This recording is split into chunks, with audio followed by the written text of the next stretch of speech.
안녕하세요. 사연의 빠지다의 DJ 민영입니다. 오늘도 첫 번째 사연 시작하기 전에 구독과 좋아요 버튼 눌러주시고요. 그럼 오늘의 사연 함께 시작해 볼게요. 안녕하세요. 저는 42살의 초보 엄마입니다.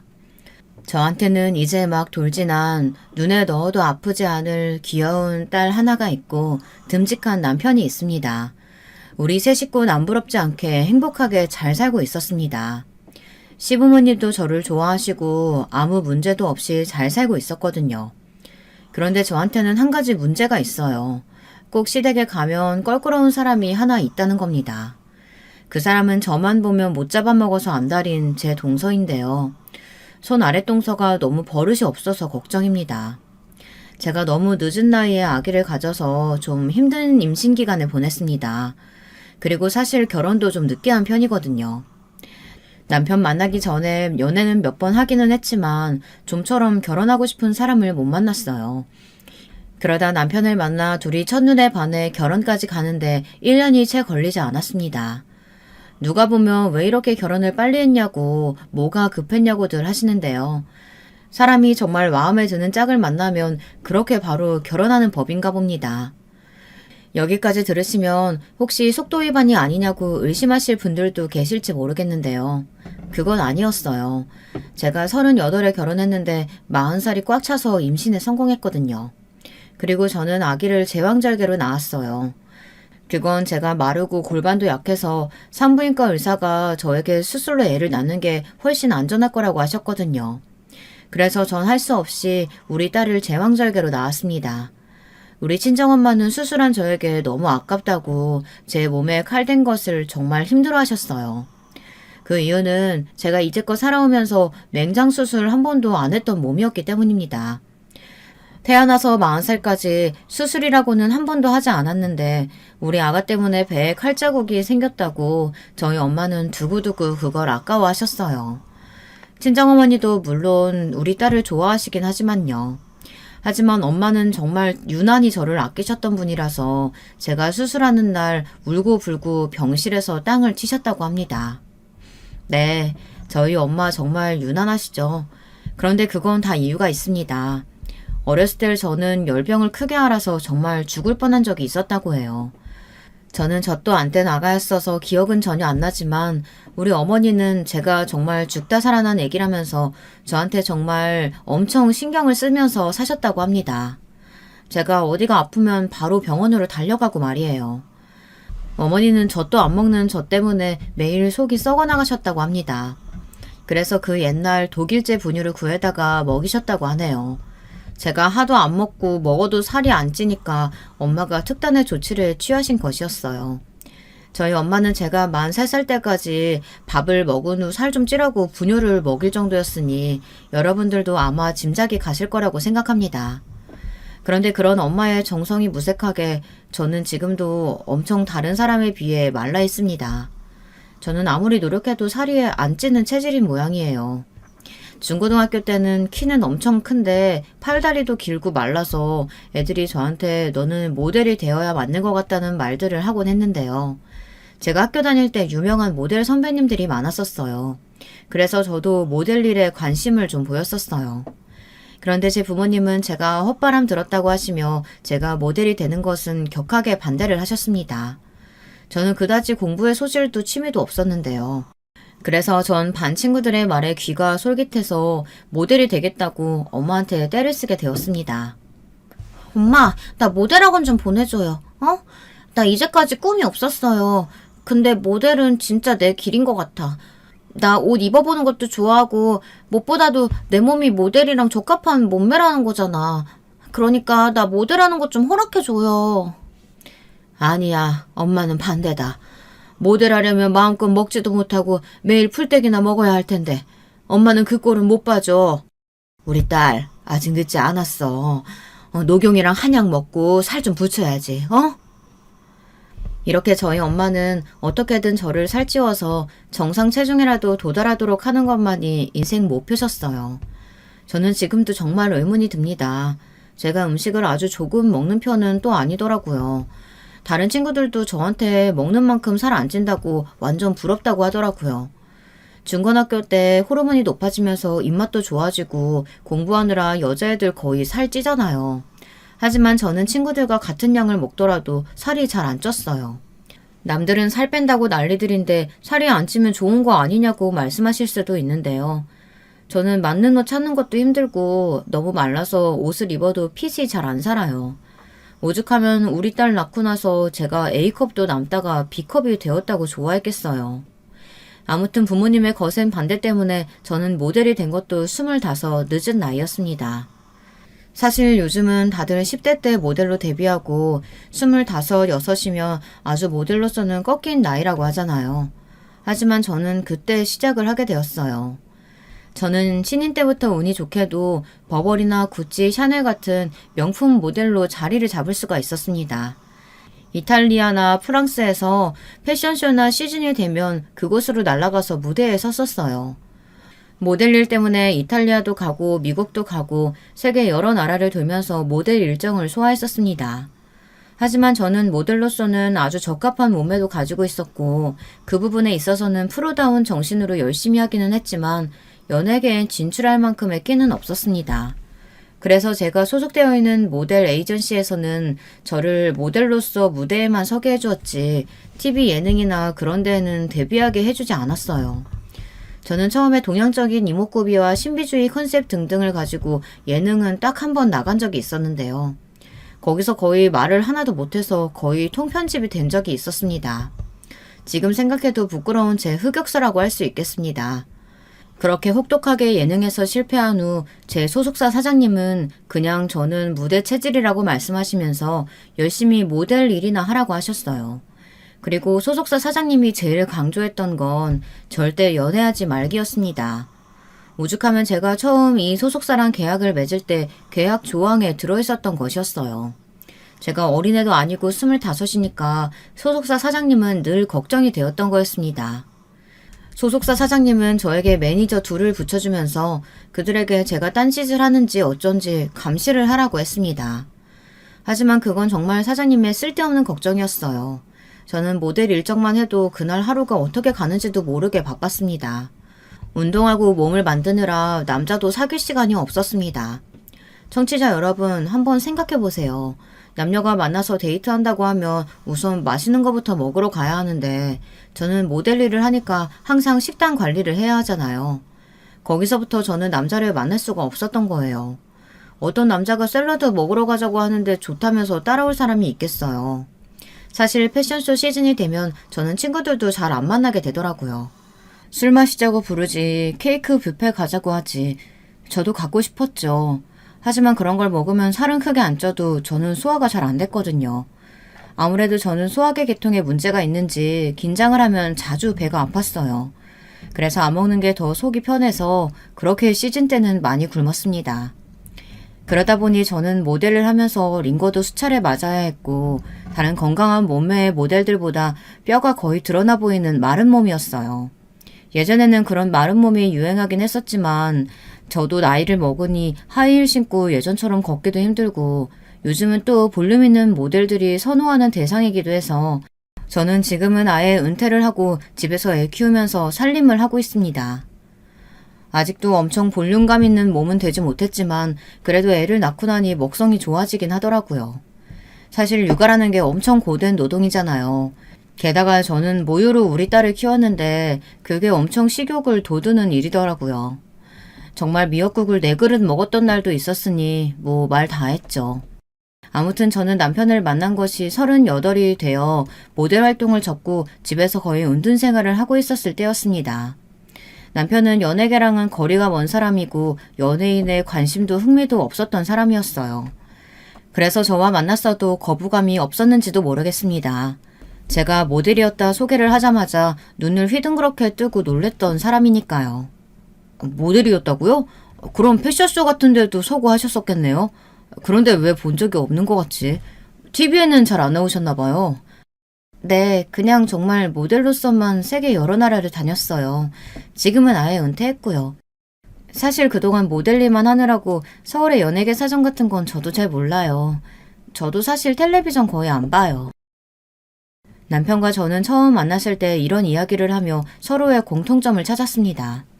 남편도 집콕을 좋아하고 저도 거의 집데이트를 좋아하는 성격이었어요. 가만히 앉아서 영화를 보고 편한 파자마 옷 입고 뒹굴거리는 걸 좋아하는 성격이었죠. 그런 면이 남편과 아주 잘 맞았어요. 주말이 되어도 어디 나가자고 막 성화를 부리는 일 없이 조용히 집에서 차 마시면서 같이 책과 영화에 대한 이야기를 하는 것이 좋았습니다. 저나 남편이나 서로 나이가 어느 정도 든 다음에 만나서 그랬는지 모르겠어요. 남편도 몇 번의 연애에 실패하고 여자에게 질려서 오래 연애를 안 했었다고 하더라고요. 30대 때는 일이 좋아 연애할 시간이 없었고 정신 차려 보니 40이었다고요. 남편은 저랑 1살 차이가 나는데요. 거의 친구처럼 잘 지냅니다. 연애 초기엔 오빠라고 불렀지만 지금은 여보라고 하면서 거의 친구처럼 대해요. 남편은 까다로운 사람이 아니어서 제가 남편을 어떻게 불러도 상관없다고 하더라고요. 그리고 제가 남편의 칭찬을 한 가지 더 하자면 정말 자상한 사람이에요. 요리도 좋아하고 제가 배가 아파 누워있을 때는 저 대신 아기도 잘 돌봐주는 착한 사람입니다. 남편은 30대까지 출판사 영업직을 뛰던 사람인데 지금은 영업을 그만두고 저하고 둘이 작은 북카페를 운영하고 있습니다. 처음에 북카페를 하자고 했던 것도 남편의 제안이었고요. 둘 다 책을 좋아한다는 공통점이 있으니 그런 면에서 참 잘 맞았어요. 저도 애 낳고 집에만 있으면 무기력해지기 쉬우니 남편이 북카페를 열 테니 거기서 애기 데리고 와서 쉬다 가라고 했던 거였어요.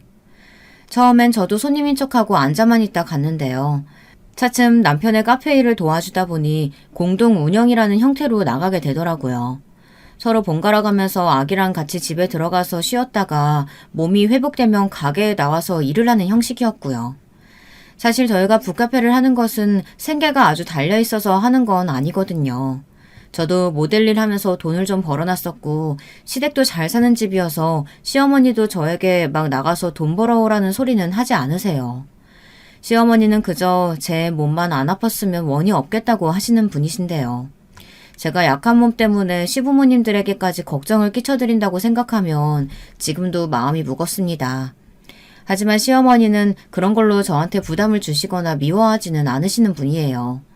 시어머니도 굉장히 유순하시고 착한 분이세요. 남편은 남동생이 하나 있는데요. 그 남동생은 저와 2살 차이가 나는 지금 현재 39의 가장입니다. 동서는 저보다 5살 미치고요. 동서가 좀 어린 나이에 시집을 와서 동서 애들은 이미 초등학생이에요. 초등학교 2학년 아들과 유치원에 다니는 7살짜리 아들 둘을 키우고 있는데요. 그 조카들은 정말 누굴 닮았는지 정신이 하나도 없는 천방지축입니다. 그 나이 또래 애들 치고도 정말 산만하기가 이를 데가 없더라고요.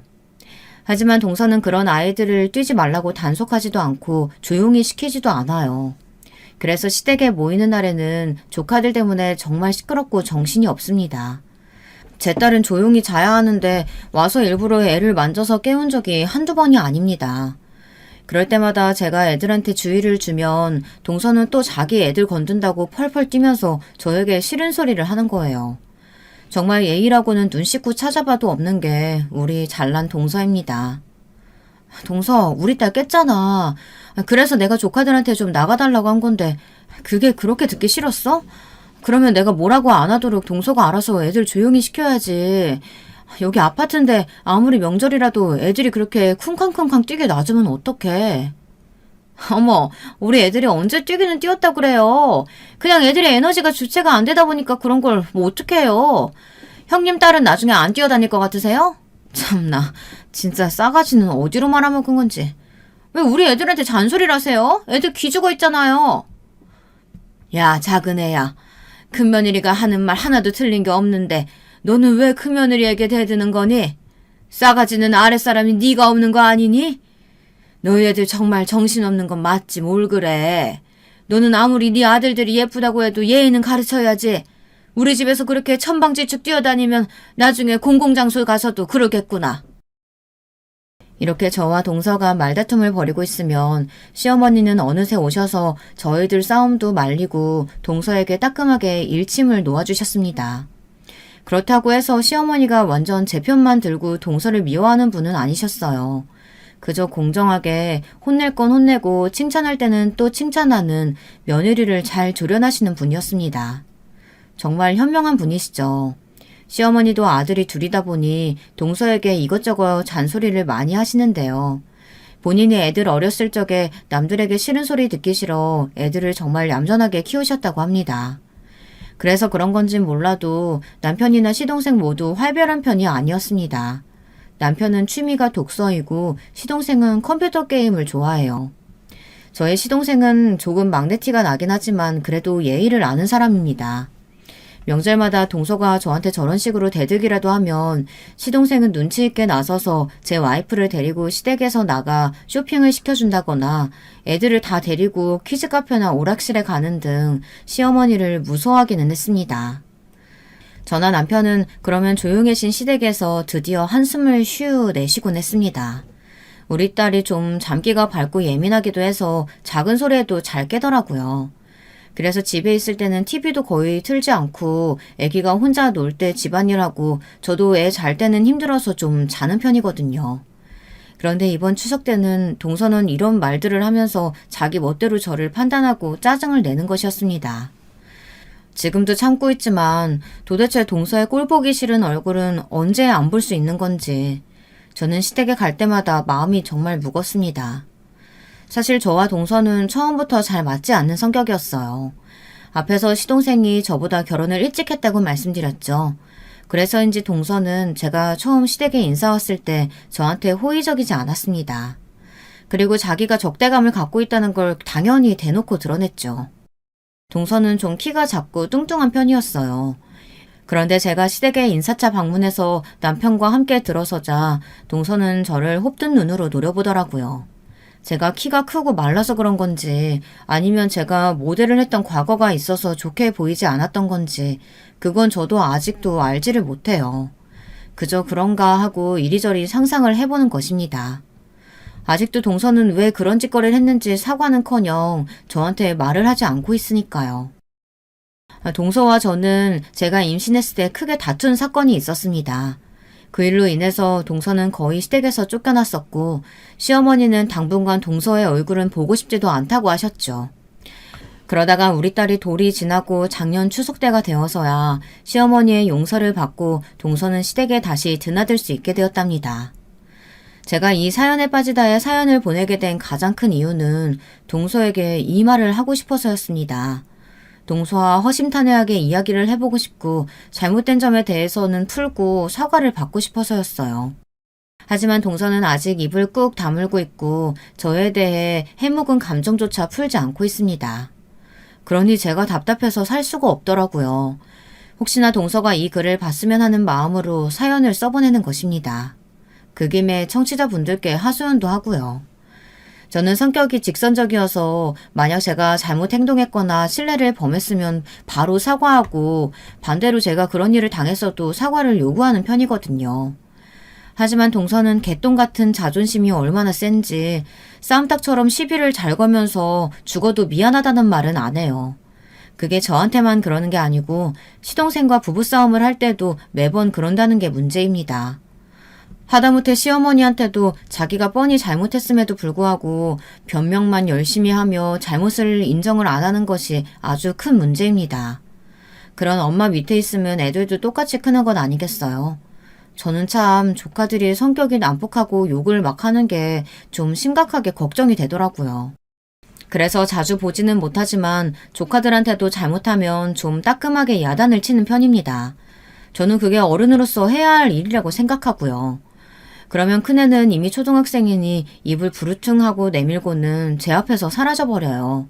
작은 애는 그래도 아직 말 잘 듣고 착한 것 같긴 하지만 그래도 동서가 죽어도 자기 애들은 잘못 없다고 고집을 부리며 인정을 안 하니 그게 참 큰일인 것 같습니다.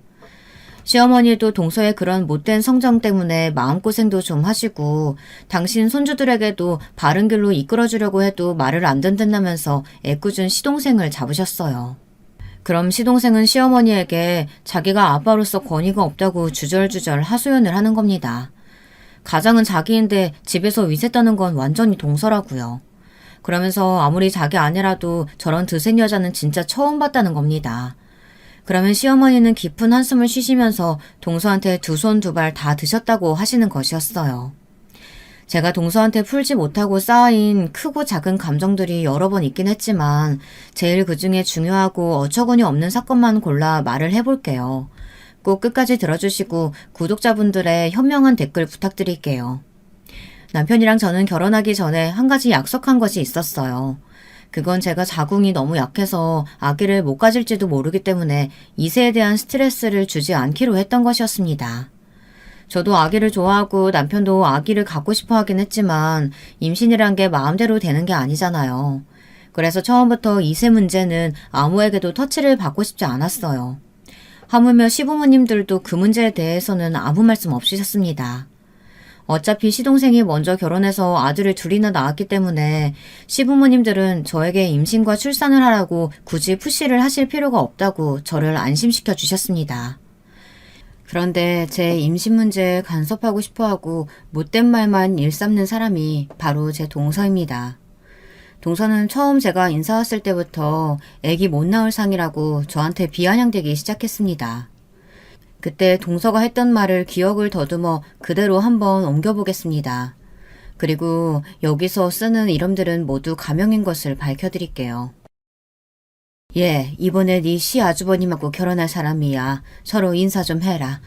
여기는 박미희라고 하고 여긴 김선진. 얘가 아들 둘 있는 네 시동생 와이프다. 만나서 반가워요. 결혼하면 내가 형님이 되겠네요. 앞으로 잘 부탁할게요. 어머, 박미희? 2017년에 그 프랑스 패션쇼에 구찌 모델 하던? 어머, 동서 나 알았어요? 다들 잘 모르던데. 암튼 알아봐줘서 고마워요. 오, 네가 거기 모델이었니? 난 연예계에 관심이 잘 없어서 몰랐다 얘. 우리 집안에 모델 며느리가 다 들어왔네. 아이고, 신기하다. 얘 어쩐지 키가 크더라. 시어머니가 동서 앞에서 제가 모델이라고 신기해하면서 칭찬을 하시자 동서는 바로 얼굴이 팍 찌그러지며 입술 끝에 비웃음을 담아 물었습니다. 그런데 말이죠, 형님. 키랑 몸무게가 어떻게 되세요? 전 태어나서 이렇게 해골같이 마른 여자 처음 봐요. 이래서 어떻게 임신이 가능하기는 하나? 동서가 차갑게 한마디를 하자 시어머니는 대번에 얼굴을 팍 굳히시면서 동서에게 잔소리를 하셨습니다. 저는 면전에서 대놓고 앞담화를 들어본 적이 처음이라 크게 놀라서 그대로 한마디 대꾸도 못하고 벙쪄 있었습니다. 예, 그래도 네 형님들 사람한테 너무 심한 말 아니니? 키랑 몸무게는 여자한테 프라이버시인 거 몰라? 그리고 네가 얘들 부부 애기 문제에 관여할 주제는 못 되는 거 아니니? 시어머니가 저를 적극적으로 변호하고 나서주셨습니다. 그랬더니 동서는 얼굴색이 대번에 벌겋게 변하더라고요. 동서 딴에는 자기가 먼저 들어온 며느리니까 시어머니가 자기 편을 들어줄 거라고 생각했나 봐요. 그런데 시어머니가 동서를 따끔하게 혼을 내시자 동서는 갑자기 눈물을 펑펑 흘리며 시어머니에게 서운하다고 말을 하는 것이었습니다. 어머니 서운해요. 저랑 어머니랑 함께 지낸 지 거의 10년이 다 됐는데 어떻게 형님 편을 들어요? 그럼 전 뭐라고 말해요? 형님이 모델이라 좋으시겠다 뭐 이렇게 말해야 돼요? 선진이 너 그게 무슨 말이야? 내가 누구 편을 든다고 자꾸 편을 가르려고 하는 거야? 난 그런 적 없다. 난 그저 형님들 애를 앞담화하는 네 행동이 잘못됐다는 거야. 아무리 10년을 같이 했어도 나는 며느리도 자식이라고 생각해. 그러니까 잘못된 행동 지적한 거고. 그게 그렇게 서운한 일인 거니? 동서와 시어머니가 저를 가운데 두고 이렇게 싸우고 있으니 저는 동서에게 사과해달라고 말할 타이밍도 놓치고 굉장히 거북한 상황이 됐습니다. 시어머니께서 억지로 저한테 사과를 하라고 동서를 닥달했고 동서는 사과하라는 시어머니의 말도 안 듣고 그 일로 꽁에서는 다음 시댁 제사가 있을 때 아예 오지 않았어요. 서운해서 안 온다는 건 아니었고 뭐가 아프다고 했나 그땐 그런 핑계를 댔었습니다. 하지만 저는 나중에 동서가 오기 싫어서 핑계를 댄 거란 걸 알게 됐습니다. 그땐 형님이 너무 밉고 짜증나서 시댁에 가기 싫어서 안 간 거예요. 하나도 아픈 데는 없었어요. 시집와서 첫 제사니까 어디나 없이 한번 생고생 좀 해봐라. 이런 생각으로 안 갔어요. 왜요? 이제 와서 그 일에 대한 사과라도 받고 싶으세요? 이 말은 나중에 그 사건이 일어났을 때 제가 따지니 동서가 한 대답이었습니다. 여러분, 우리 동서 어떻게 생각하시나요? 저는 정말 우리 동서 같은 별종은 처음 봤습니다. 도저히 상식적으로 생각할 수가 없는 성격이었습니다. 어디를 튈지도 모르고 아무 맥락도 없이 사람을 미워하고 화를 내는 사람이니까요. 저는 나중에 동서가 병이 있나 이런 생각도 들더라고요. 의심병인지 정신병인지 아무튼 제 동서는 보통은 아닌 사람이었습니다. 그래도 그때는 제가 처음 당한 일이고 좋은 게 좋은 거다 하고 넘어갔습니다. 첫 만남에서부터 그렇게 뾰족하게 대하는 사람하고 싸울 수는 없잖아요. 제가 윗사람이고 나이도 더 먹었으니 참으라고 나중에 시어머니께서 미안해 하시면서 저에게 맛있는 점심을 사주셨어요. 그러면서 그땐 동서가 육아 우울증 같은 게 있나 보다 하고 대수롭지 않게 말씀하시는 거였습니다. 어머니의 말씀을 듣고 저는 어머니께 조심스럽게 물어봤어요. 어머니, 그럼 동서를 병원에 가게 하는 게 어떨까요? 요즘 정신과 가는 건 일도 아니고 흠도 아니잖아요. 혹시나 우울증 있는데 계속 방치하는 게 더 나쁘지 않겠어요? 글쎄, 나도 걱정돼서 네 시동생한테 한번 말해본 적이 있는데 본인이 자기 미친 거 아니라면서 저렇게 펄쩍 뛴다고 하더라. 그러니 억지로 보낼 수도 없잖니. 걔가 좀 예민한 성격이긴 해. 처음 시집 왔을 때부터 좀 버릇이 없다고 해야 되나? 말을 막 하기도 했어.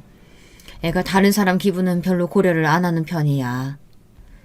시어머니의 말을 듣고 저는 할 수 없이 동서를 용서해주기로 했어요. 아니, 정확히 말하면 용서한다기보다는 무시에 가까운 마음이었을 겁니다. 동서가 뭐라고 하든 신경 쓰지 말아야지 그런 마음을 굳게 먹었습니다. 그러나 제가 가만히 있자 동서는 점점 말투와 행동이 도를 넘어서는 것이었어요. 예를 들면 이런 것들이었습니다. 제가 모델 활동하는 동안 먹는 양이 많이 줄어들어서 시댁에서 밥을 먹을 때면 제가 맨 꼴찌로 먹었어요. 식탁에 앉아있는 시간이 길어지는 거죠. 그리고 저는 소화가 잘 안 돼서 음식을 천천히 꼭꼭 씹어먹는 편이었거든요. 그러다 보니 다른 식구들이 밥을 다 먹고 일어서도 전 끝까지 앉아있는 편이었습니다. 처음엔 그게 당연했어요. 우리 친정에서도 그랬으니까요. 제 어머니는 제가 소화가 잘 안 되는 체질이란 걸 아시니까 끈기 있게 제가 밥을 다 먹을 때까지 기다리다 아주 늦게서야 상을 치우고 설거지를 하셨습니다. 하지만 문제는 시댁에서 제가 밥을 늦게 먹을 때 일어나는 일들이었어요. 시댁에서 제가 늦게까지 식탁에서 밥을 먹고 있으면 시아버지는 그런 저를 보시곤 좀 답답하다고 하며 안방으로 쑥 들어가 버리시는 것이었어요. 시아버지도 성격이 엄청 급하신 분이거든요. 밥도 빨리 드시고 술도 좋아하시고 그래서 제 시아버지는 술배가 좀 많이 나와 있는 분이었어요. 그리고 동서는 설거지 빨리 해야 하는데 제가 밥알을 새고 먹는다고 하며 화를 내곤 했습니다. 제가 동서도 좀 뚱뚱한 편이라고 말씀드렸잖아요. 동서는 정말 밥을 엄청 빨리 먹어요. 5분이면 모든 걸 다 끝내더라고요. 하지만 저는 그렇게는 정말 때려 죽어도 못 먹겠더라고요. 저는 최소한 밥 먹을 때 30분을 소비하는데요. 밥을 입에 넣고 죽을 만들 때까지 씹어서 그런 거거든요. 그게 소화에도 도움이 되고 살 빼는 데도 확실히 도움이 되잖아요. 먹기 시작한 후 20분이 지나면 포만감을 느끼는 호르몬이 나와서 숟가락을 놓을 수 있다고요. 이건 제 주장이 아니고 유명한 의사 선생님이 TV에 나와서 말씀하신 거예요. 하지만 빨리 먹는 식사 습관을 가져서인지 동서는 항상 먹어도 배가 고프다고 했습니다. 그래서 저는 그럼 밥을 천천히 먹어보라고 동서에게 충고를 했어요. 그랬더니 동서는 또 그걸 가지고 저를 가르치려고 든다면서 화를 벌컥 내는 거예요. 저는 동서가 먹어도 배가 고프다고 하길래 해결책을 제시해 준 건데 동서는 그걸 가지고 제가 꼰대 같다느니 가르치려고 한다느니 그러면서 트집을 잡는 거였습니다. 동서가 말끝마다 트집을 잡기 시작하면서 저는 더 이상 동서랑 말을 섞을 필요성을 못 느끼게 되더라고요. 그래서 입만 다물고 얌전히 밥이나 먹었죠. 그랬더니 자기를 무시하는 거냐면서 동서는 저에게 싸울 듯이 대드는 것이었어요. 그러니 저도 더 이상 참지 못하고 동서에게 화를 내게 되더라고요. 동서, 말이 좀 심하네. 무시하다니. 동서가 계속 먹어도 배고프고 살만 찐다고 불평하길래 나는 해결책을 제시한 거야. 근데 이런 식으로 나오면 나도 화가 날 수밖에 없지. 내가 늦게 결혼했어도 엄연히 동서 윗사람이야. 그리고 나이로도 내가 위고. 그런데 어떻게 자기 동생 대하듯이 막말을 할 수가 있어? 내가요? 내가 언제 그랬다고 그래요? 형님이 내 말 무시한 게 먼저잖아요. 그렇게 따지면 형님이 꼰대 같은 말한 것도 사실이고 내가 형님한테 그런 잔소리 들을 이유도 없잖아요. 그것보다 언제까지 밥 먹고 앉아있을 거예요? 할 일이 얼마나 많은데 느릿느릿 꼭 거북이 같아. 형님, 솔직히 일부러 그러시는 거죠? 일하기 싫으니까 밥 늦게 먹으면서 내가 언제 설거지 다 하나 틈만 보고 있는 거잖아요. 이런 말을 듣고 저는 가만히 있을 수 없었습니다. 밥을 먹다 말고 저는 도저히 평정심을 찾을 수 없어 시댁을 뛰어나갔어요. 너무 감정이 격해지더라고요. 시어머니는 눈앞에서 며느리들이 싸워대니 안절부절 못하며 중재를 하시려고 했지만 저와 동서 둘 다 머리 꼭대기까지 화가 나서 시어머니의 중재 따위는 귀에도 들어오지 않았습니다. 남편이 저를 급하게 따라 나오더군요. 저는 시댁 아파트를 나와 근처 공원을 걸어가면서 화나는 것을 꾹 누르고 있었거든요. 남편이 말없이 그런 제 손을 잡더라고요. 저는 남편에게 동서 때문에 힘들다고 털어놨습니다. 여보, 동서는 나를 어떻게 생각하는 걸까?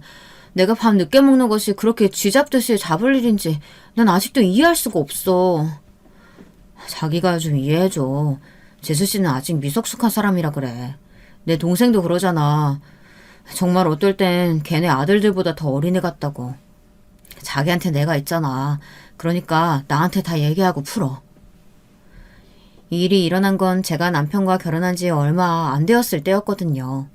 그런 후부터 저는 명절이나 제사 때 시댁에 가면 일부러 아무것도 먹지 않게 되었어요. 그냥 과일이나 주전부리 좀 먹고 동서에게 또 책 잡히기 싫어 밥상에는 아예 앉지 않았습니다. 저는 그게 마음이 편하더라고요. 시부모님들은 제가 밥 안 먹는다고 걱정을 하시고 뭐라도 챙겨주시려고 했지만 저는 시댁에 와서 뭘 먹으면 꼭 얹히거나 배탈이 나서 점점 시댁에서 밥을 안 먹게 됐습니다. 그게 동서와 싸우고 난 후부터이니까 동서 때문이라고 할 수도 있겠네요. 하지만 동서는 제가 밥을 안 먹어도 걱정은커녕 이런 말을 하더군요. 저한테 글쎄 불쌍한 척해서 시댁 부모님에게 점수 좀 따려고 하는 거라고 말이에요. 형님, 왜 밥을 안 먹어요? 그렇게 안 먹으면 힘도 없어서 어떻게 일하려고 그래요? 형님은 정말 멘탈이 너무 약하다. 내가 그때 몇 마디 했다고 시댁에서 바로 아무것도 안 먹고 뭐야, 쉬기라도 하는 거예요? 아, 나도 짜증나려고 하네, 정말. 시어머니 관심 받으려고 하는 것도 아니고. 동서, 내가 밥을 안 먹어도 내 할 일은 할 테니까 나한테 뭐라고 하지 말아줄래? 그리고 계속 이렇게 무례하게 나오면 나도 가만히 있지 않을 거야. 그렇게 1년을 저와 동서는 만나기만 하면 으르렁대면서 싸웠을 거예요. 그게 아니면 둘 중 하나는 무슨 핑계를 대고 시댁 행사에 오지 않았습니다. 주로 동서가 그랬어요. 아프다는 핑계를 대고 애들 학부모 모임이 있다는 핑계를 대고 하면서 시댁의 제사나 시부모님 생신 때 얼굴을 비치지 않는 거예요. 저는 큰며느리의 책임이 있으니 그런 일은 없었어요. 정말 죽을 정도로 아프거나 할 때가 아니면 꾸역꾸역 시댁에 왔습니다. 그리고 제가 시댁에서 나물 무치고 전을 부치고 있으면 시어머니가 오셔서 제가 힘들어 보인다며 그만하라고 말리시는 정도였어요. 그러던 어느 추석 명절에 웬일로 동서가 왔더라고요. 저보다 일찍 와서 시어머니와 함께 음식을 만들고 있더라고요. 그런데 저는 시댁에 들어서자마자 물씬 나는 기름 냄새가 너무 맡기 싫은 느낌이었습니다. 그리고 정말 욕지기가 올라와서 시댁에 도착하자마자 화장실로 달려갔습니다. 제가 막 헛구역질을 하고 있자 시어머니께서 놀라서 달려오셨어요. 저는 막 힘들어 죽겠는데 시어머니 얼굴은 갑자기 환해지시는 거였어요. 어머, 큰며느리 너 임신한 거 아니니? 야 아들, 얼른 약국 가서 테스트킷 사와라. 정말이야? 우리 마누라 임신한 거야? 아, 하느님 감사합니다. 남편은 환호성을 지르며 약국에 가서 임신 테스트기를 사왔어요. 저는 남편이 내민 키트를 가지고 화장실에서 테스트기를 해봤고 곧 희미하게 두 줄이 뜨는 것이었습니다. 저 역시 믿을 수가 없었고 너무 기뻤습니다. 의사 선생님도 생리불순이 너무 심해서 자연임신은 진짜 힘들 거라고 하며 마흔이 넘으면 노산이니 시험관을 조심스럽게 권했었거든요. 그래서 남편과 의논해서 딱 다음 달부터 시험관을 하려고 마음먹고 있었는데 이렇게 임신이 되니 저와 남편이 얼마나 기뻤을지 상상이 가시겠죠. 시댁에서는 제 임신을 가지고 다들 너무 축하한다고 하며 얼른 아무것도 하지 말고 쉬라고 난리들이셨어요. 시아버지도 얼굴에 웃음꽃이 피고 남편은 말할 것도 없이 좋아했죠. 그래도 자기가 장남인데 애 못 낳으면 어쩌나 생각도 많았다고 하더라고요. 이제야 저 마음의 짐을 덜게 됐다고 하며 좋아하는데 저 역시 그런 남편이 짠했습니다. 시어머니도 제가 부담될까봐 애 가지라고 말도 못하시고 그냥 하늘에 맡긴 상태였는데 이렇게 아기를 딱 가지게 됐으니 하느님 감사하다는 소리가 절로 나온다고 하셨어요. 그런데 동서 한 사람만 제 임신을 의심하는 눈초리로 보며 못마땅해 하는 것 같았어요. 그날의 분위기는 다들 저를 축하해주고 위해주는 분위기여서 셈이 많은 동서가 또 짜증이 나서 그런 말을 했을지도 모릅니다. 그렇게 따진다면 동서가 그런 말을 한 게 이해는 안 되지만 동서의 성정으로는 충분히 그럴 수 있다고 생각이 들기도 합니다. 하지만 정말 동서는 해서는 안 될 이야기를 한 게 맞아요. 여러분, 우리 못된 동서가 무슨 말을 했는지 궁금하시지 않나요?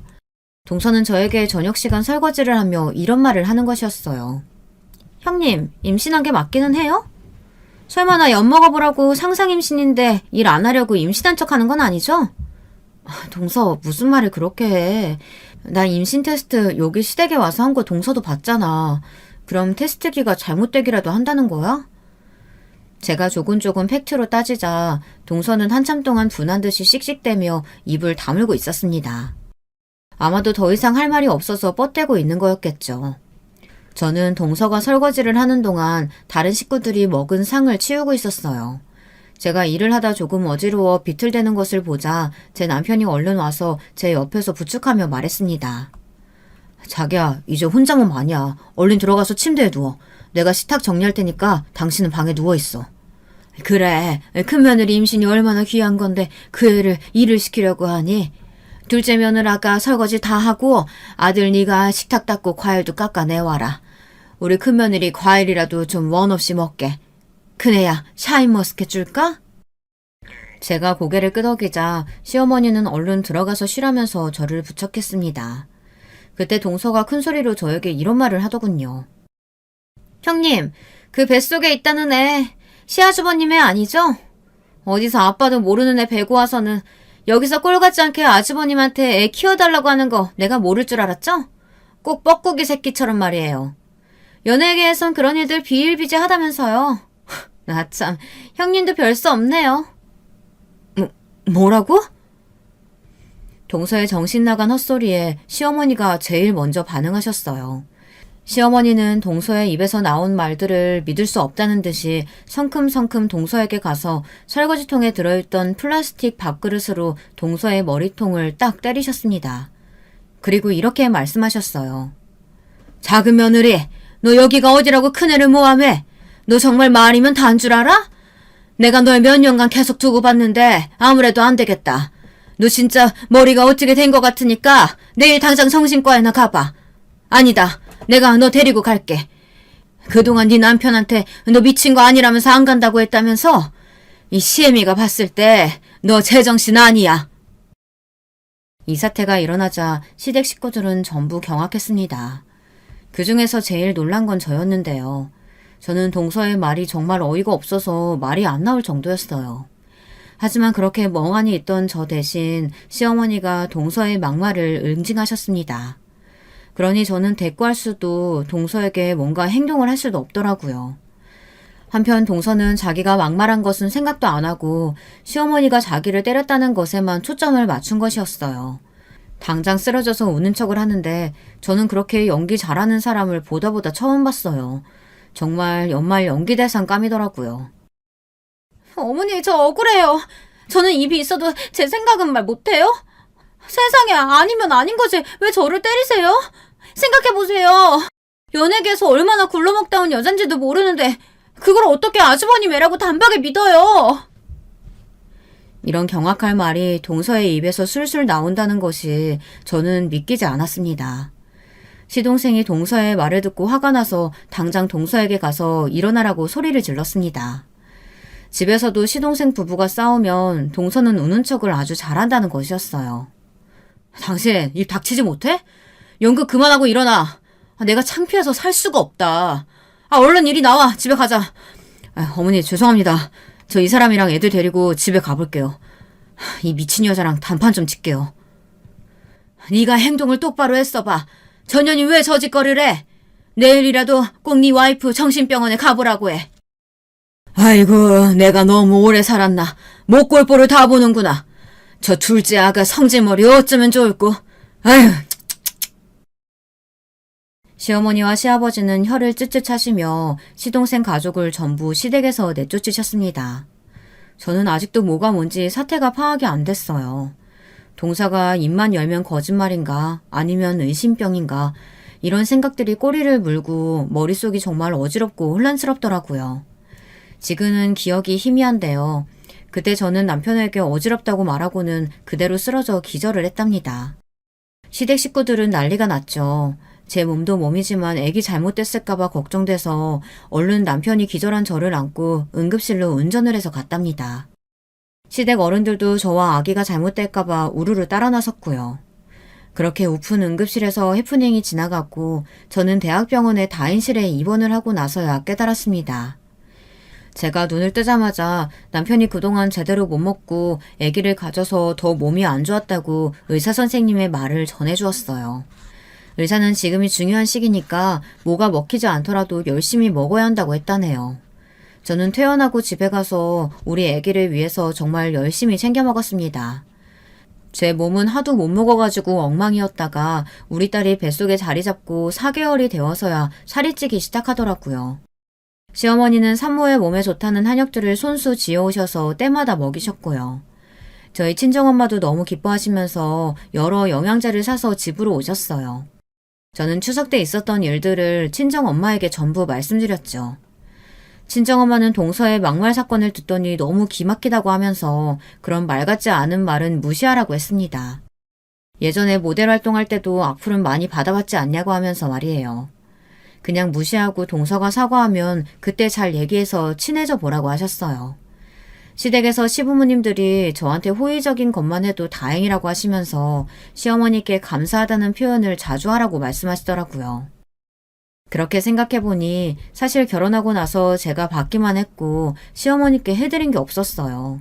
그냥 며느리로서 할 일만 했지 살갑게 다가가지도 못했는데 그래도 시어머니는 아기 가졌다고 약도 지어주시고 동서에게서 저를 보호해 주셨잖아요.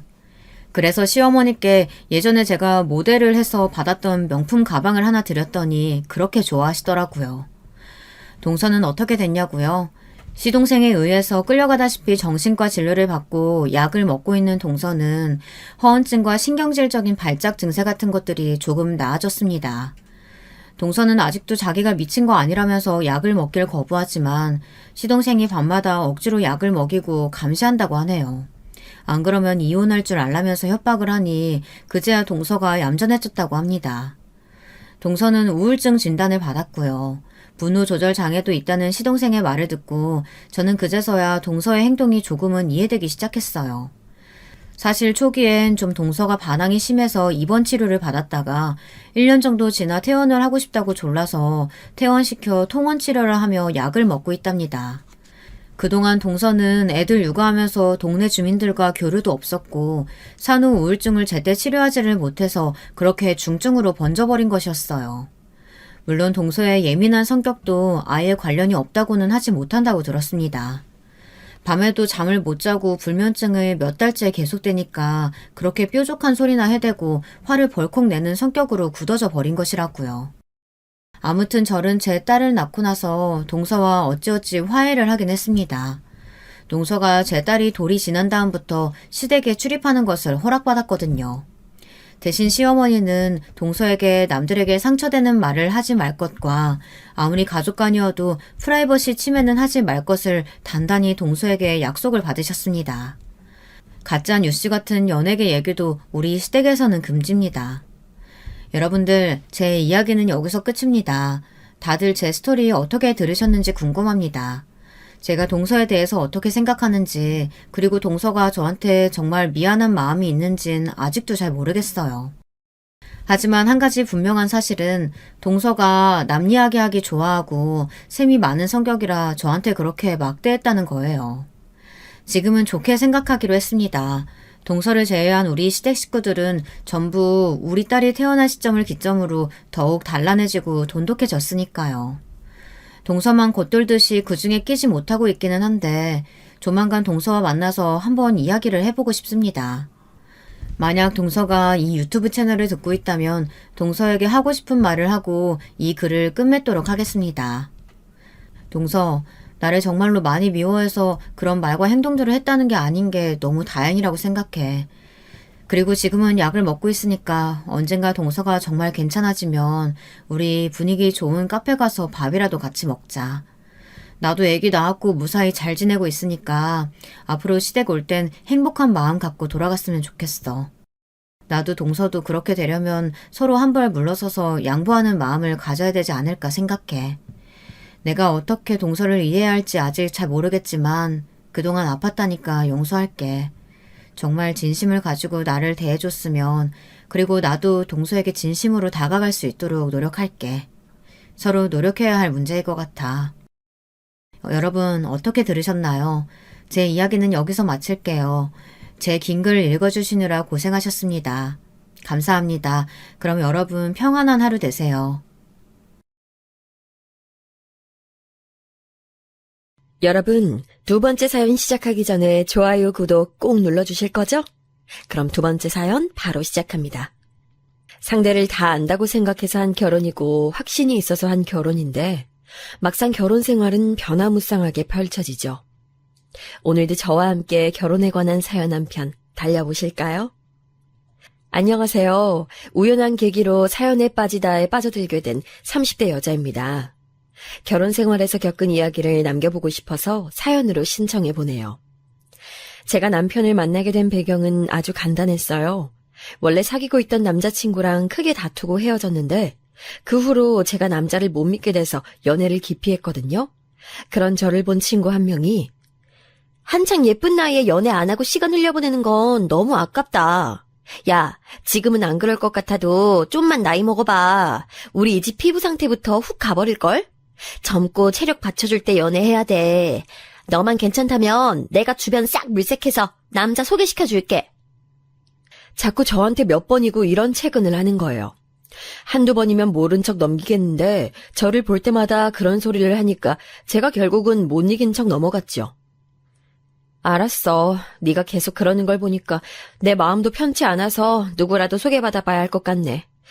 대신 조건이 있어. 난 입이 험한 남자는 별로야. 내가 전 남친이 입에 쌍욕 달고 살다가 이것 때문에 문제 터져서 대판 싸우고 헤어진 거 알지?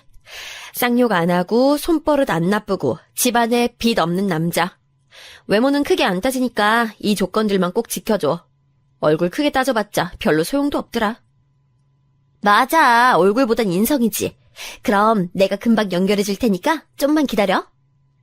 제 말에 금방 화답을 하면서 소개를 시켜주겠다고 그 친구가 그랬을 때부터 알아챘어야 했나 봐요. 그 친구를 통해서 전 남편을 소개받았고 연애하다가 결혼까지 가게 됐는데요. 결혼하기로 한 다음에 알게 된 사실인데 원래 저를 소개받고 싶어서 남편이 건너 지인인 그 친구를 통해 술을 썼던 것이라고 하더라고요. 그러니까 애초에 소개받을 상대는 불특정 다수가 아니라 남편으로 정해져 있던 것이었죠. 이 사실을 결혼하기 전에 술자리 가졌다가 그 친구가 말실수하는 바람에 알게 됐어요. 저를 소개시켜준 대가로 그 친구는 남편한테서 명품 지갑을 받았더군요. 참나 얼마나 황당하던지요. 이런 내막이 있었으면서 남편은 저를 처음 소개받은 자리에서 사진도 제대로 확인 못하고 나온 자리인데 정말 인상이 좋으시네요. 살면서 지금 처음 뵙는 거지만 왠지 금방 가까워질 것 같은 느낌이 들어요. 저한테 그런 능청을 떨었던 거예요. 나중에 모든 게 다 지나고 나니까 남편의 그런 부분들조차 괜히 가증스럽게 느껴졌네요. 하지만 결혼 당시에는 그런 내막을 알았다고 한들 깜짝 놀라고 말 일이지 설마 파혼까지 갈 요소는 아니었으니까요. 결혼을 그냥 진행했었답니다. 저는 간섭받는 걸 별로 안 좋아하는 성격이에요. 자기 일 알아서 해결하는 가풍 때문에 더욱 그렇게 자란 듯 싶네요. 저희 친정아빠가 굉장히 개인주의적인 분이시거든요. 이것 때문에 친정엄마랑 두 분이서 많이 싸우셨었고요. 하지만 해탈하신 쪽은 친정엄마였어요. 원체 개인주의 성향이 짙은 친정 아빠한테 그냥 적응하고 맞춰주시기로 한 것이었죠. 딸은 아빠를 닮는다고 하던가요? 저는 친정엄마의 다 같이 함께라는 마인드를 어렸을 때도 별로 잘 이해 못한 걸로 봐선 타고나길 아빠의 성향을 닮았던 것 같네요. 제가 자랄수록 엄마도 점차 각자 알아서라는 분이 되셨으므로 저희 집안은 결속력이 부족한 대신 아무도 분란 하나 안 만드는 집이 됐답니다. 결혼할 때도 저는 제가 알아서 하길 원했어요. 대학 졸업하자마자 취업을 했었기에 모은 돈도 부족하진 않았고요. 대출 끼고 신혼집 구하면 되는 일이었으니까요. 제가 이런 생각을 말하면서 남편한테 그랬었죠. 오빠, 나는 양가에 우리가 도움을 안 받는 대신 얻어낼 수 있는 게 더 크다고 봐. 그게 뭔데? 지원을 해주신다면 그냥 다 받아먹어도 난 괜찮을 것 같긴 한데. 오빤 간섭받으면서 살고 싶어? 우리가 결혼 시작부터 우리 힘으로 독립적인 생활 꾸려가잖아? 자연스레 어른들의 개입할 수 있는 여지가 줄어들어. 왜냐고? 우리 결혼에 지분을 크게 가지고 있어야 어른들이 큰 소리를 칠 수 있는데 우리끼리 알아서 시작하고 기반을 다지면 그게 어려워진다니까? 그러니까 우리가 대출 받고 해결할 수 있는 걸 굳이 손 벌려서 받아내려고 하지 말자. 네 생각이 그렇다면요. 나랑 결혼해준 것만으로도 고마운데 내가 토를 달 수 없지. 알았어. 네 말대로 나도 따를게. 저는 그렇게 하면 빠르게 시댁의 인정도 받을 거라고 생각했어요. 알아서 잘 사는 아들 며느리 내외의 모습을 보여드리면 감탄하실 거라고 여기기도 했었고요. 그런데 아니었네요. 시어머니께서는 비집고 들어갈 틈이 없어서 짜증난다고 말씀하셔서 저를 놀래키셨고요. 남편은 집안일에 젬병이고 비협조적인 모습을 보여서 저를 경악시켰어요. 이제 다 잡은 물고기란 것이었을까요? 저한텐 전혀 아쉬울 것 하나 없단 식으로 구는 남편의 모습에 점차 마음이 복잡해져 갔습니다. 제 말이면 하늘의 별도 따다줄 기세였던 남자는 온데간데 없었죠. 집에 오면 늘어져 있고 자기 아내보단 자기 엄마 말을 중요시하는 천하의 게으름뱅이 효자만 있었을 뿐이에요. 그럼에도 남편이 설마 바람날 거라고는 상상도 못했어요. 결혼했을 때 제가 남편보다 돈을 특별히 뒤처지게 가져온 것도 아니었고 대출금도 공용생활비에서 꼬박 갚은 거였고요. 먼저 결혼하자고 졸르고 졸라댔던 사람은 제가 아니라 남편이었죠. 둘 다 직장 생활을 하지만 공평하게 집안 살림 나눠서 하자고 했지만 결과적으론 제가 더 하게 된 형국이었어요. 이런 점들은 천천히 뜯어보니까 더 어이가 없더라고요. 제가 따라줬고 제가 더 희생해줬는데 왜 바람이라는 배신 통지서를 받아들여야 하는지 도저히 납득이 안 갔습니다. 밥하고 빨래하고 이런 것들 어느새 혼자 도맡아 하고 있는 수준까지 왔음에도 저요, 그런 것들 불만을 속으로 삼켜내고 있었어요. 남편이 일터에서 힘든 일 있다고 여러 고충이 있다고 하는 말에 그것만 생각하면서 제가 더 배려를 해줘야 한다고 여겼었죠. 치킨을 시켜 먹어도 다리며 맛있는 부위들은 남편에게 먼저 줬고요. 사실 저도 부드러운 살 좋아해요. 그런데 괜히 멋쩍으니까 난 기름기 적은 가슴살도 좋아. 내가 퍽퍽살 먹고 건강해질 테니까 오빠는 닭다리 많이 드세요. 이런 식으로 말하면서 남편한테 맛있는 것들을 밀어줬었죠. 저라고 결혼 생활에서 안 지치고 안 힘든 부분이 있었겠나요? 어느 순간에는 내가 결혼을 왜 해가지고 스스로 팔자를 꼬았을까라는 후회로 며칠을 보낸 적도 있었어요. 그런데 결혼은 애들 소꿉장난이 아니잖아요. 진짜로 살림 합쳐서 사는 법적으로 묶인 인생의 동반자잖아요. 제가 결혼하기로 결심해서 이렇게 살고 있는 거라면 어디 한번 끝까지 책임을 다해서 제 생활을 해나가야 한다는 굳은 의지가 있었다고요. 그리고 전 이게 당연히 남편한테도 있을 거라고 믿었어요. 그런데 제가 등신처럼 속고 있었다니. 오만 똑부러진 척은 다 해놓고 바람난 남편을 두고 있는 아내가 되어버렸다니 이루 말할 수 없을 만큼 비참했어요. 바람이란 건 배우자의 영혼을 갉아먹는 행위라고 하잖아요. 그 말이 왜 있는지 알겠더라고요. 배신감을 넘어선 내 자신 자체가 바닥까지 추락하는 듯한 거지 같은 기분이 들었습니다. 남편의 카톡 화면을 무심코 쳐다봤었다가 시작된 의심은 시어머니의 태도에서 확신으로 번졌었죠. 시어머니께서 저한테 메시지를 잘못 보내셨었어요. 눈을 비비고 쳐다봐도 잘 어울리는 한 쌍.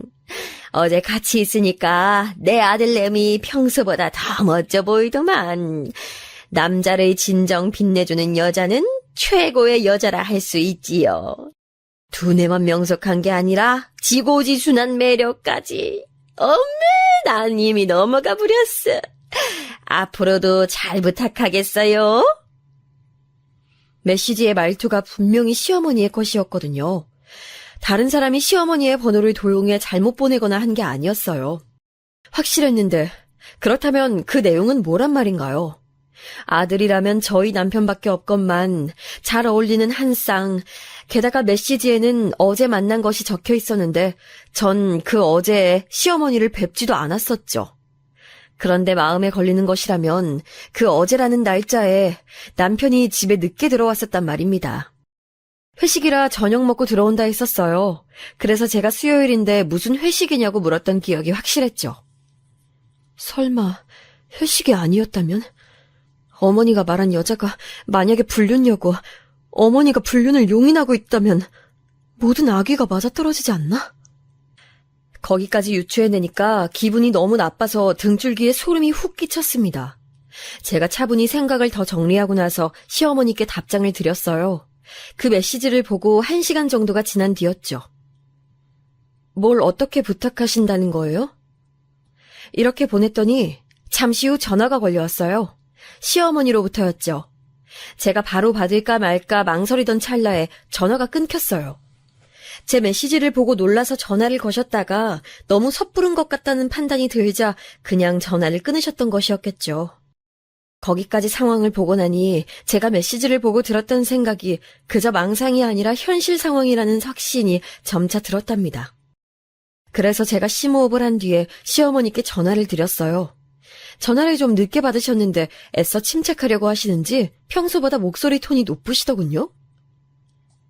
어머니, 왜 전화를 하다 마셨어요? 제가 받으려고 했는데 끊어졌네요. 그거는 내가 통화 버튼을 잘못 눌러서 그랬던 거다. 저한테 보내신 내용은 뭐예요? 그래서 그 여자가 누군가요? 아이고, 그게 뭐 어쩌다가 너한테 갔을까? 아유, 누가 나한테 보낸 건데 그걸 내가 이렇게 저렇게 잘못 만지다 보니까 너한테 전달이 됐지 뭐니. 아유, 스마트폰이 대단해. 내용도 복사가 되고 금세 전송도 되고. 아유, 아무튼 내가 받은 건데 너한테 잘못 옮겨갔어. 어머니께서 받으신 거라고요? 확실한가요? 임기응변으로 거짓말하시는 건 아니고요? 뭐야? 아유, 내가 거짓말을 할 이유가 어디 있니? 임기응변? 너는 참, 네 시어미한테 말 한 번 시건방지게 하는구나. 아주 못쓰는 표현이랄 게 없어? 갑자기 왜 이렇게 흥분을 하세요, 어머니? 바람나셔서 그래요? 내용을 보면 어머니께서 바람나셨으니까 그런 걸 받으셨겠죠. 내가 바람이 났다고? 야, 네 시애비가 들으면은 기절초풍할 말을. 그러게요. 아무리 아버님께서 거의 시골에 내려가 계신다지만 이런 불미스러운 소식을 듣게 되면 안 좋아하실 텐데요. 근데 왜 바람을 피우신 거예요? 어머니, 정말 실망이에요. 누가 바람이 났다고 자꾸 그러는 거야? 나 바람 안 났어, 이거사! 그래서 아무튼 그 여잔 누군가요? 저희 오빠랑 오래됐어요? 오래 안 됐어, 이거사! 아니! 아우, 방금 거는, 실언이다. 어머나 세상에, 난 몰라. 욱하는 성미를 가지신 시어머니께서는 저의 도발에 걸려드셨어요. 엉겁결에 말실수를 해버리신 거죠. 메시지 내용 속의 여자, 그러니까 시어머니께서 원래 그걸 전송하고자 하셨던 상대는 남편이랑 바람난 여자가 맞았습니다. 그 여자한테 보내려던 걸 저한테 잘못 보내놓으시곤 제가 답장을 드리자 그제서야 실수를 인지하셨던 거예요. 남편이 바람이 난 것도 모자라서 시어머니까지 그 사실을 알고 있는 데다가 그걸 말리긴커녕 앞장서서 환영을 하고 계셨다니 너무 황당해서 분노보다도 웃음이 앞서더군요. 그만큼 어이가 없었어요. 제가 결혼 생활에 헌신을 하지 않았더라면 차라리 덜 당황했을 텐데 저는 제 나름의 모든 최선을 다하고 있었건만 남편이란 작자가 배신을 때린 것이 믿어지지가 않았죠. 먼저 저 좋다고 했던 사람이고 먼저 결혼하자고 말을 해줬던 사람이기에 그래서 제가 은연중에 방심을 했었나 봐요. 개인주의 성향이 강한 저라서 남편의 영역을 자유롭게 두었던 건데 그러면서도 설마 하니 저를 배우자로 두고 다른 여자랑 바람을 피운 위인이라고는 안 여겼어요. 제가 순진했었나 봅니다. 남편한테 바람난 거 맞냐고 묻는 대신에 왜 바람이 났냐고 물었어요. 정말 그게 궁금했거든요. 시어머니한테 들켰다는 사실을 이미 전해 들었던 게 분명한 남편은 그날 밤 제 앞에서 고개를 푹 숙였습니다. 아니라고 잡아떼기보단 미안하다고 사과를 하더군요. 미안해. 내가 유혹에 흔들렸어. 유부남이라도 괜찮다고 날 정말로 좋아한다고 말해주는 그 사람 모습 보면서 솔직히 마음이 혹하더라. 그러면 안 되는 거 알았는데 정말 미안하다. 거기까진 그렇다 쳐. 그런데 어떻게 어머니까지 알고 계신 거야? 같이 만난 건 또 뭐고? 아주 작정하고 나를 모욕하려던 거였어? 아니야, 의도한 거 아니었어. 내 휴대폰에서 그 사람이 우리 엄마 연락처를 멋대로 가져가선 연락을 했더라고. 뭐? 그럼 그 여자가 스스로 자기가 바람난 남자의 모친한테 이실직고를 하기라도 했다는 거야? 그런 일이 가능하다고? 나도 당황스러웠는데 진짜야, 정말로 그랬어. 그리고 우리 엄만 그 사람을 마음에 들어 하셨고 그러다 보니까 셋이서 만나는 자리까지 만들어진 거였어. 분위기에 휩쓸려 가다 보니까 내가 발을 빼질 못했네. 장난해? 난 지금도 솔직히 이 상황이 안 믿어져. 내가 하도 피곤해서 헛된 꿈을 꾸고 있나 싶어. 그래서 그 여자는 어디 사는 뭐하는 여잔데 똑바로 말해. 우물쭈물하면서 대답을 피하던 남편에게 간신히 알아낸 그 여자의 정보. 두루뭉술하게 표현해서 전문직 종사자라고 하더군요. 나이는 저보다 한 살이 많았어요. 그리고 남편 휴대폰을 빼앗아서 사진을 봤는데 이런 말 하긴 민망하지만 객관적으로 저보다 외모가 잘나지 않았어요. 저는 평균 신장에 못 미치는 작은 키의 소유자이긴 한데 이것 빼면 외적으로 자신감 없는 부분은 없다고 솔직히 속으로 생각해왔을 정도거든요. 특별히 예쁘진 않아도 어디 가서 꿀리는 법은 없었죠. 남편한테도 나에게 왜 접근했냐고 물었을 때 생긴 게 내 스타일이라서 라는 솔직한 대답을 들었던 전적도 있었고요. 그런데 그 여자는 저보다 예쁘지 않았어요. 외모가 다는 아니라지만 이미 결혼한 사람이 바람날 정도면 뭔가 대단한 점이 있어야 하는 거 아닌가요? 그런 생각을 가지고 바라봤을 때 그 여자가 좋게 말해서 평범하다고 할 만큼 별로 안 예쁘게 생긴 것에 놀랐습니다. 남편이 사실은 이런 취향이었나 하는 혼란도 들었고요. 머리 아프고 속이 뒤집어진 저에게 남편은 그 여자를 바로 정리하겠노라 호언장담을 했어요. 제가 못 믿겠다고 하니까 제 앞에서 무릎도 꿇었죠. 이거 왜 이래? 어머니 말씀하시는 거 들어보면 그 여자가 여간 마음에 드신 모양이 아닌 것 같던데 차라리 이참에 그쪽하고 잘해봐. 내가 미련 없이 놓아줄 테니까. 내가 미쳤다고 널 두고 이혼하겠어. 절대 아니야. 내가 잠깐 흔들렸던 것뿐이야. 믿어주라. 내가 유혹에 약한 등신이라서 미안해. 앞으로 이런 일 없을 거야. 나 한 번만 믿어주면 안 될까? 남편이 무릎을 꿇고 싹싹 빌길래 저도 모르게 고개를 끄덕여주고 말았어요. 진짜 등신은 남편이 아니라 저였나 봅니다. 하지만 실수였다면서 거듭 사과하는 모습에 제가 흔들려버린걸요. 연애 시작할 때부터 남편은 저에게 꽂혀있는 사람이었기 때문에 설마 하니 그 마음속에 다른 사람이 자리 잡는다는 건 상상이 어려웠으니까요. 알아서 깔끔하게 정리해. 어머니 쪽도 오빠가 해결하고. 저는 그렇게 통보하는 것으로 그 일을 나름 매듭짓고자 했어요. 제발만 되지 않는다면 잠깐 일어났던 해프닝으로 그렇게 덮을 수 있길 바랐죠. 바로 얼마 뒤 그 여자를 실제로 마주치기 전까진 그랬었습니다. 어디서 그 여자를 봤냐 하면 집에서 가장 가까운 백화점에 갔다가 보게 됐어요. 그날따라 퇴근이 일러서 백화점 식품관에 들러 음식을 사갈 생각을 하게 됐거든요. 때마침 운명처럼 타이밍이 맞물려서 보게 됐던 거예요. 그런데 제가 사진으로만 봤던 그 여자를 실물로 그 인파 속에서 어떻게 알아봤냐고요? 못 알아볼 수가 없었죠. 왜냐하면 그 여잔 저희 시어머니와 함께 있었으니까요. 엘리베이터로 가는 길목에서 딱 마주쳤어요. 어라? 어머니, 이렇게 마주치다니 신기하네요. 이 시간엔 여긴 웬일이세요? 그리고 이쪽은 누구? 의외의 상황에 놀라서 인사말을 먼저 건네던 저는 시어머니와 팔짱을 끼고 있는 젊은 여자 쪽을 바라봤다가 말문이 막혀버리고 말았어요. 사진 속에서 본 적이 있는 얼굴이었기 때문이죠. 남편하고 바람난 그 여자는 명품 로고가 그려진 쇼핑백을 들고 있었어요. 저를 보자 굉장히 당황한 낯빛으로 시선을 피하더군요. 제가 누구인지 이미 알고 있었다는 뜻이겠죠? 그리고 시어머니께선 애먼 헛기침만 몇 번 하셨습니다. 설마 이쪽, 제 남편이자 어머니 아들과 바람난 그 정신 나간 분이신가요? 유부남과 만나는 걸 즐긴다는 그 변태? 저는 싸늘하게 식은 미소를 지으며 두 사람을 비꼬았어요. 그러자 그 여자가 주제에 화는 났는지 저를 무섭게 째려보더군요. 시어머니께서는 그 여자랑 꼈던 팔짱을 푸시면서 저한테 한 걸음 가까이 오셨고요. 이런 게 전혀 무섭지 않은 저였기에 똑바로 시어머니를 쳐다봐 드렸어요. 그 상황에서 저는 엄연히 피해자였고 그들은 가해자 입장이었으니 제가 당당하지 못할 이유가 어디 있었겠어요. 하지만 그런 저를 시어머니께서는 퍽 못마땅해 하셨네요. 너는 말하는 꼬라지가 그게 뭐니? 늘 이렇지? 거침없고 천박하고 자기 시어미한테 고개 똑바로 쳐들고 눈 땡그랗게 뜨면서 따박따박 말 대꾸하고 넌 당최 교양이라는 것과는 담을 쌓았구나. 볼수록 그렇다는 게 느껴져. 어머니, 지금 이런 상황에서 저한테 교양을 운운하시다니요. 세상 천지에 결혼한 자기 아들하고 바람난 불륜녀를 감싸주면서 며느리를 구박하는 시어머니가 정상적으로 받아들여지는 경우도 있던가요? 전 못 봤는데요. 그런 경우란 아예 성립할 수 없다고 생각하고요. 이게 아주 끝을 모르고 기어올라. 어? 넌 대체 뭐가 그렇게 잘났다고 이렇게 싸가지가 없는 거야?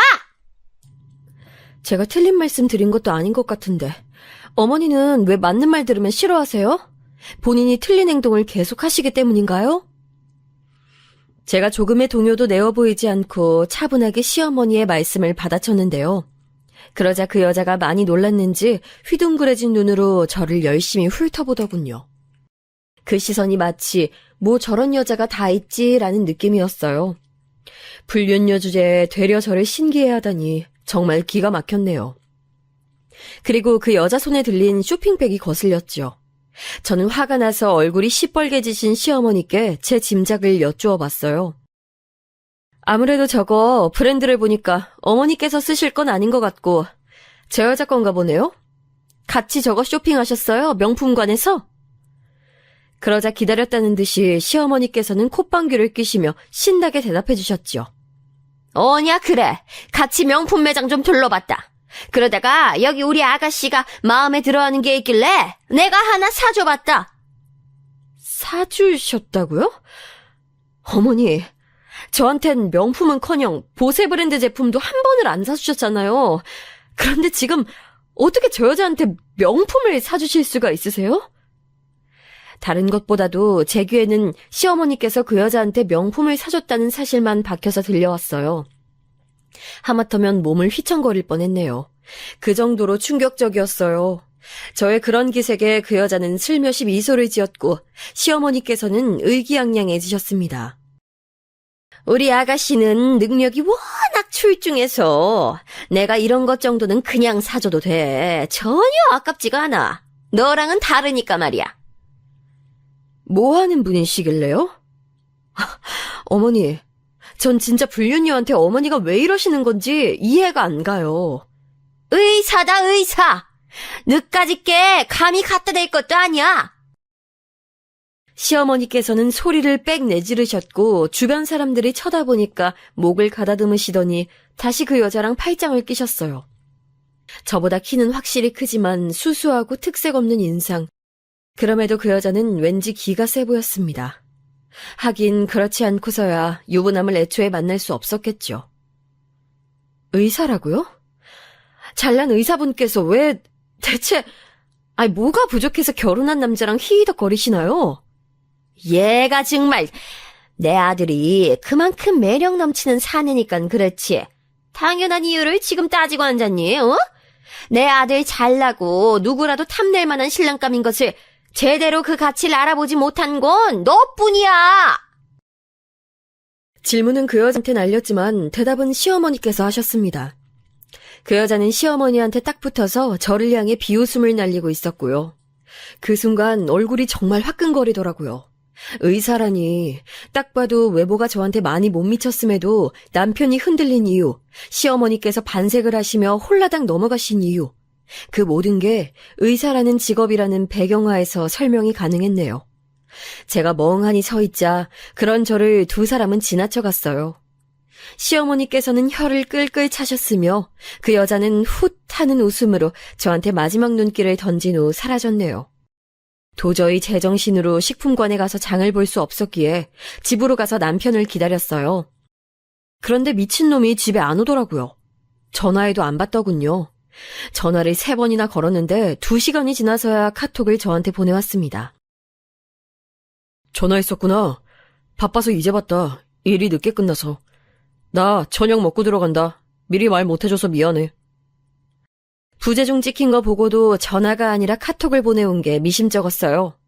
시간이 9시가 다 되어갈 판국이었는데 그제서야 저녁 먹고 들어가느니 하는 이야기를 한 것도 이상했죠. 저는 일부러 답장을 하지 않았고 늦게 귀가한 남편을 보고서도 별말 안 했어요. 오빠, 이제 와? 피곤하겠다. 얼른 씻고 잘 준비부터 해. 그래야지. 근데 너 별말 안 하는구나. 아유, 난 또 아까 내가 전화 못 받아서 그것 때문에 한 소리 크게 들을 줄 알았는데. 웃음이 나와? 왜? 어머니가 그 여자한테 명품 사준 거 들으니까 즐겁나 봐? 제가 기습적으로 질문하자 남편은 이러지도 못하고 저러지도 못하는 표정이 되었죠. 차마 무슨 소리냐며 모른 척은 안 하더라고요. 그럴 배짱까진 없었나 봐요. 다만 시어머니께서 당신이 독단적으로 그 여자랑 자꾸 연락하고 붙어 다녀서 본인도 수습이 어렵다며 억울함을 호소했죠. 저는 일부러 넘어가주는 척 굴었어요. 그리고는 남편이 깊게 잠든 것을 확인한 후 새벽에 남편 휴대폰을 확인했더니 잠금이 걸려있더라고요. 원래 제가 하도 남일에 간섭 안 하는 스타일이라 이걸 남편이 잘 알다 보니까 휴대폰 잠금 안 해놨었거든요. 그런데 갑자기 해놓았다니 더 수상했어요. 차키를 챙겨서 주차장으로 내려갔죠. 남편 차 블랙박스를 다 확인했습니다. 가관이더군요. 남편은 정시퇴근을 한 거였고 시댁에 간 거였더라고요. 시어머니와 그 여자와 함께 저녁을 먹은 거였죠. 그 자리에서 제 얘기도 나왔겠죠? 백화점에서 저를 딱 마주쳤던 이야기 당연히 했을 거예요. 저를 얼마나 물고 뜯으면서 씹어댔을지 세 사람의 추악함을 상상하자 역겨웠네요. 남편은 그 여자를 차에 태웠습니다. 그 여자 집에 바래다 주러 가는 거였겠죠. 아마도 그 여자 집으로 추정되는 곳에서 차가 멈춰섰고 남편도 함께 내렸어요. 그리고는 2시간이 지나서야 남편은 다시 차로 돌아왔고 그때 제가 있는 집으로 향했던 겁니다. 이렇게나 본격적으로 바람을 대놓고 피우고 있는데도 제 앞에서는 정리했다. 우리 엄마만 질척거릴 뿐 나랑은 불륜 진작 끝냈다고 당당하게 말한 남편의 이중성이 놀라웠네요. 저는 그 증거를 다 챙겼고요. 다른 날짜도 찾아봤는데 삭제된 게 많더라고요. 이유가 뭐겠어요. 당연히 캥기니까 지웠던 거겠죠. 제가 그날도 바로 새벽에 내려가서 블랙박스를 보지 않았다면 남편이 분명 삭제했을 거예요. 어처구니가 없었고 제가 어째서 이토록 기만당해야 하는지 납득이 어려웠어요. 저는 남편이 아침에 일어나서 씻고 나왔을 때 뺨 한 대 후려쳐줬습니다. 얼굴에 물기가 있어서 그런지 마찰이 엄청나더라고요. 남편이 맞은 뺨을 부여잡고 저를 확 노려봤다가 제 표정을 보고서는 바로 눈을 깔았습니다. 저를 보면서 들통났구나 하는 생각이 들었을 테죠. 이렇게 된 거 허심탄회하게 말해봐. 우리가 부부라는 것을 넘어서서 내가 진짜 인간적인 배신감이 들어서 그래. 인간관계란 뭘까? 이런 회의감이 들기 시작한 참이야. 솔직하게 다 말해보라고. 왜 그랬어? 내가 그만큼 질렸니? 그럼 나한테 헤어지자고 왜 똑바로 말을 못하고 있었어? 남편은 맞은 뺨을 부여잡은 채로 한참을 침묵만 지켰고 저는 끈질기게 답을 기다렸어요. 이윽고 남편이 입을 열었는데 정말 솔직하게 말을 하더군요. 엄마가 팍팍 밀어준다 그랬어. 그 사람은 의사인데 나 좋다고 매달리는 그 사람 놓치면 내가 병신이라고 그러더라. 엄마 말 듣고 보니까 정말 그런가 싶어서 점점 혹하게 됐어.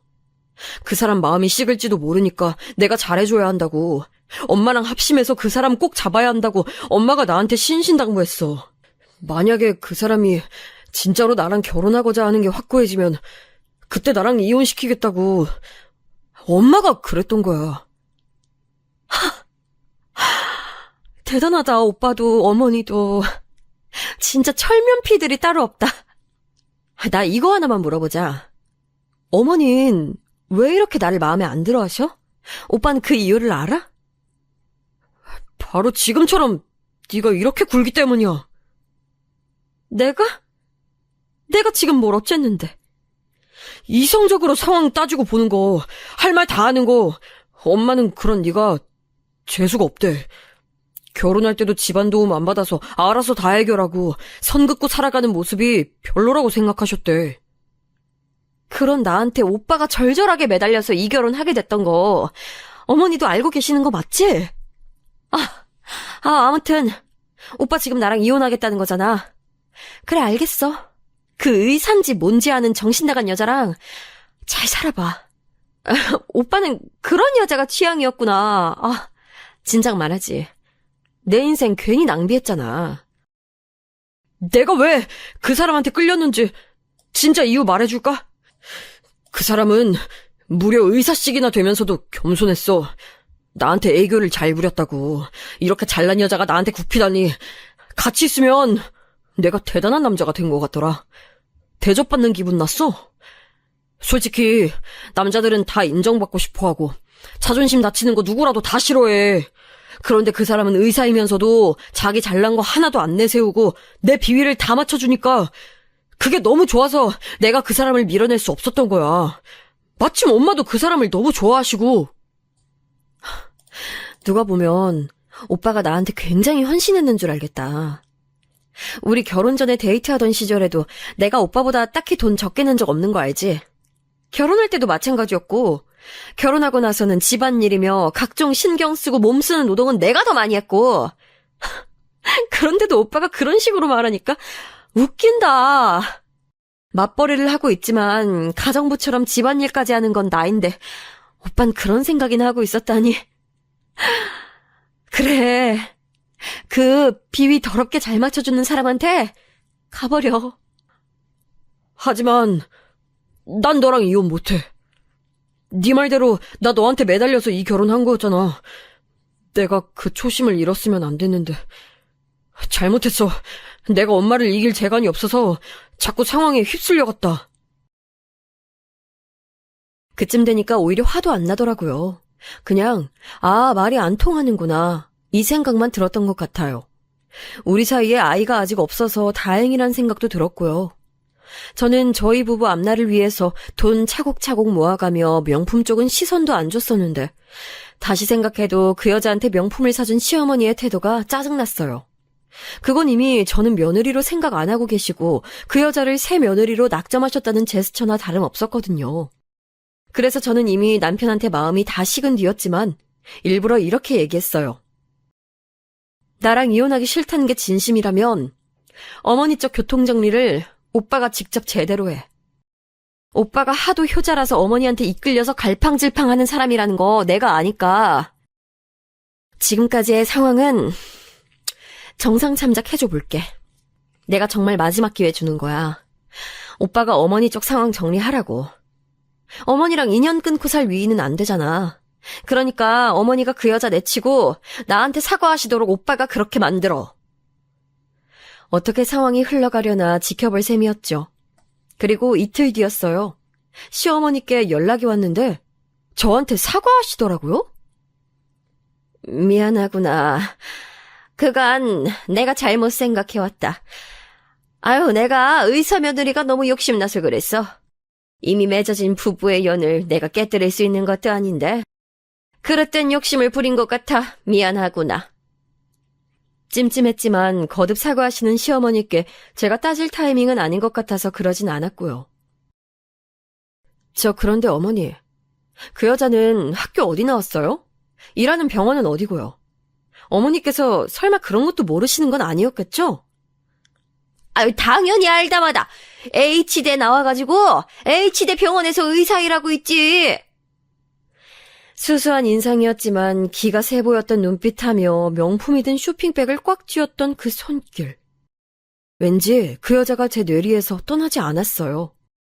남편한테 결백하면 휴대폰 잠금 풀어보라고 해서 휴대폰 뒤져다가 내역에서 그 여자 번호를 알아내 놓았어요. 저는 직장에서 H대 나온 사람을 찾아봤습니다. 윤주임, H대 나왔다면서? 혹시 거기 의대에서 아는 졸업생 있어요?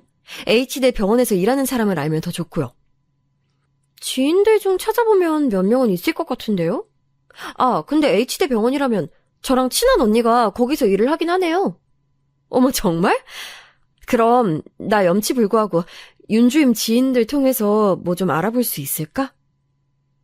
왠지 촉이 쌓이기도 했거니와 유부남 건든 의사가 도대체 어떤 평판을 가진 작자인지 궁금하기도 해서 기를 쓰고 알아봤어요. 그런데 알아볼수록 놀라운 결론 한 가지에 이르게 되었죠. 그 여자의 이름을 가진 H대 의사는 우선 다른 인물이었어요. 착각할래야 착각할 수 없을 정도로 다르게 생겼고요. 그리고 중고물품 거래하는 사이트에서 그 여자 번호가 적힌 게시물들을 발견할 수 있었죠. 그 여자 번호를 적어놓고 오픈 카톡으로 연락하는 악질 사기꾼. 조심하세요. 중고거래 명목으로 접근해서 친하게 지내자 해놓고 돈 다 뜯어갑니다. 이 꽃뱀한테 당한 남자가 한둘이 아닙니다. 번호도 주기적으로 바꾸고 휴대폰도 한 대가 아니니까 주의하시고요. 이런 정보를 나르는 사람이 있더라고요. 별 생각 없이 번호를 검색해 본 거였는데 그런 결과물이 뜨니까 진짜 놀랄 노짜였어요. 보자마자 온몸에 소름이 다 돋더라고요. 슬쩍 남편한테 물어봤죠. 그 여자 집도 가봤냐고요. 아니라고 펄쩍 뛰길래 의사라면 왠지 집도 좋은 데 살 것 같아서 막연한 내 선입견 때문에 그냥 물어봤어. 별 의도는 없었고. 아, 브랜드 아파트 거주하려나? 아니면 고급 빌라? 부럽네. 이런 식으로 다른 뜻 없는 것처럼 말을 흘렸더니 단순한 남편은 금세 넘어와서 입을 나불거렸죠. 하여간 시어머니나 남편이나 이런 쪽에서 정말 단순했어요. 빌라 살던데? 고급 빌라 단지. 그 근처에 유명한 식당도 많고 편의점도 많고 잘 돼 있더라. 아, 그래? 안에도 들어가 봤어? 난 TV에서나 고급 빌라 내부를 봐서 실제는 어떨까 싶네? 나도 안엔 못 들어가 봤어. 집 바로 근처에 있는 편의점만 같이 가봤지. 부모님이랑 같이 산다고 절대 안에는 못 들어가게 하던데? 엉겁결에 나불거렸던 남편이 그제서야 아차 싶어서 저의 눈치를 살폈죠.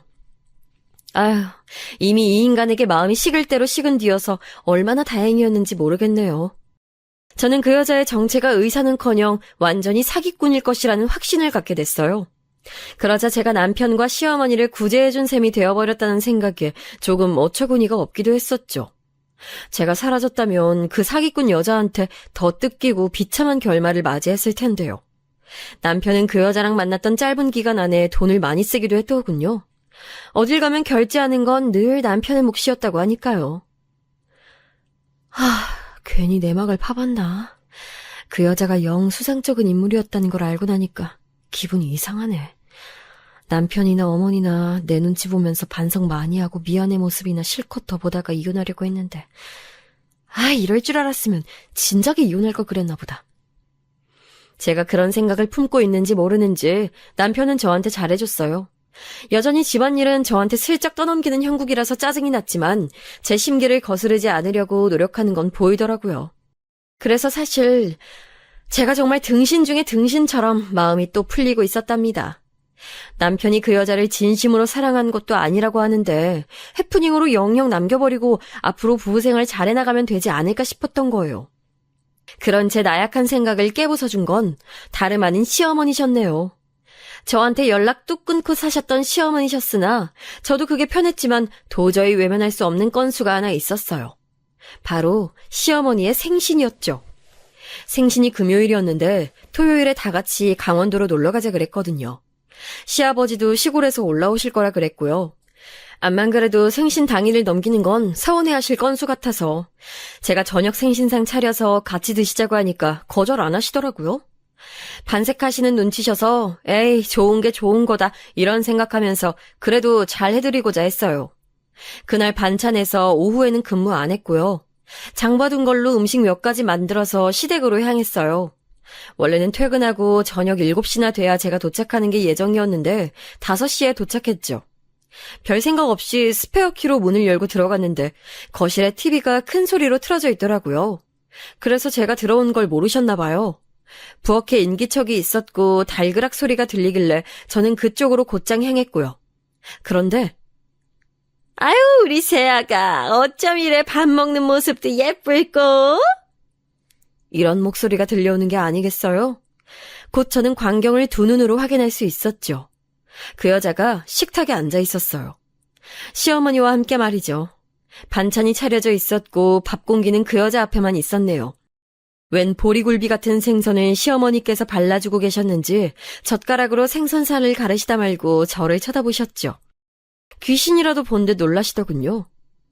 너 왜 이렇게 일찍 왔니? 왜긴요. 어머니 생신이니까요. 그런데 어머니는 아직도 그놈의 의사 며느리 포기 못하셨나 봐요. 어이, 거기 의사님. 배울 만큼 배우신 분이 왜 자꾸 몰상식하게 구세요? 제가 빈정거리자 시어머니께서는 젓가락을 탁 내려놓으시더니 자리에서 벌떡 일어나셨어요. 그리곤 이렇게 외치셨죠. 그래! 내가 도저히 포기가 안 되더구나. 그러니까 우리 새아가한테 말 함부로 하지 말거라! 뭐라고요? 새아가? 어머니, 이 자리에서 정리하시죠. 본인 아들한테 저랑 이혼하라고 하세요. 저 치워버리시고 의사 며느리 들이시라고요. 본인 아들? 너는 그 말하는 싸가지가 영영 글러먹었어. 내 아들이 너한테 콩깍지만 안 씌웠어도. 그 콩깍지 제가 벗겨낼 테니까 지금 전화하시라고요. 이 기회 놓치실 거예요? 이봐요, 의사님. 내 남편 사랑해요? 그거 진심이에요? 제가 묻자 그 여자는 가증스럽게도 울먹이는 표정을 지으며 고개를 끄덕였어요. 그러자 시어머니께서 위풍당당해지셔서는 바로 남편에게 전화를 거셨죠. 착한 우리 아들. 이 엄마 소원 좀 들어다오. 엄마 생일날 소원도 안 들어주는 불효자 될 거 아니지?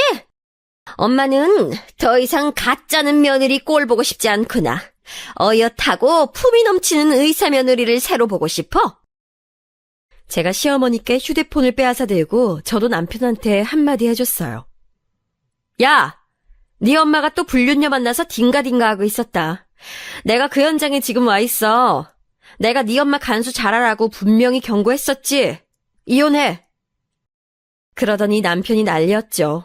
아무리 그래도 어떻게 네 엄마라고 할 수 있다면서 발작을 하더군요. 하여간에 효자였어요. 옆에서 시어머니께서는 하늘 같은 서방한테 야거리는 꼬라지 좀 보라면서 당장이라도 저를 때리실 기세였고요. 감히 우리 아들한테 야라고 해? 그것도 모자라서 날 그딴 식으로 불러? 이 천하에 빌어먹으려나? 제가 전화 끊고 휴대폰을 시어머니께 돌려드리면서 말씀드렸어요. 그럼 할망구라고 불러드릴까요? 할망구, 잘 들으세요. 저 여자는 의사도 뭣도 아니에요. 전문직이긴 하죠. 꽃뱀도 전문성이 있어야 하는 일이니까요. 이 벼락 맞으려니 감히 어디서 나를 할망구라고... 잠깐, 뭐라고? 의사가 아니야? 꽃뱀? 너 지금 그게 다 무슨 소리니? 새 며느리로 들이실 분이 어느 병원에 소속되어 있는지 바로 확인해 보시는 편이 낫지 않겠어요? 가족들은 어디서 뭘 하는지도 아셔야겠고요.